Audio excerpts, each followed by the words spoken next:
มาต่อที่นักกีฬาเตะบอลเยาวชนลาวไปร่วมแข่งขันในเวทีสากลรายการ Garuda International Cup 2026 ที่ประเทศอินโดนีเซียสโมสร RNS Academy ร่วมกับสโมสร Spirit นำนักกีฬาบันเตะเยาวชนลาวรุ่นอายุบ่เกิน12 ปีเข้าร่วมแข่งขันระดับนานาชาติรายการ Garuda International Cup 2026 ที่ประเทศอินโดนีเซียโดยเข้าร่วมในนามสโมสร RNS Academyการรวบรวมนักกีฬาเยาวชนในครั้งนี้เพื่อร่วมกันเป็นทีมที่แข็งแกร่งกว่าเก่าและมอบโอกาสให้นักกีฬาเยาวชนลาวได้ก้าวสู่เวทีการแข่งขันระดับนานาชาติสำหรับการแข่งขัน Garuda International ครับเป็นรายการปานเตเยาวชนนานาชาติที่มีการพัฒนาและเติบโตขึ้นอย่างต่อเนื่องนับตั้งแต่ปี 2015 จนถึงปัจจุบันปี 2026 มี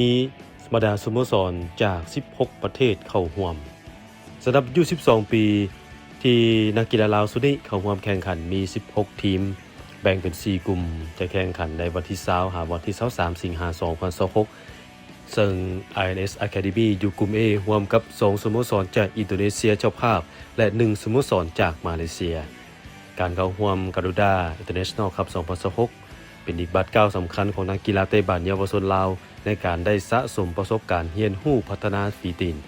และแข่งขันกับนักกีฬาจากหลายประเทศขอให้น้องๆนักกีฬาเยาวชนทุกคนสู่เต็มที่นำเอาประสบการณ์อันดีพร้อมทั้งสร้างชื่อเสียงกลับคืนสู่ประเทศชาติ